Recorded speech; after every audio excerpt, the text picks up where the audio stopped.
ay sense ng Senado na payagan ng makabalik ng Pangulong Duterte. At inisa-isa ko rin ang mga katwiran kung bakit dapat siyang payagang umuwi na.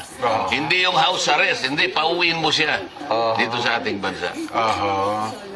So pinadideklara ko na nga, para lang malaman ng ibig ko sabihin, mapagtalunan.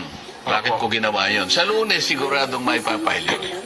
Kung ito po'y maipile at aktuhan na, anong pwedeng maging akto ng Senado sa isang resolusyong gaya ng ihahain nyo, sir? Kaya gusto kong pag-usapan, kaya gusto kong pagtulungan ng Senado, na yung sense ng Senado, kung tutulungan nila, kung gusto kong mangyari, sa panig namin, gusto naming madeklara.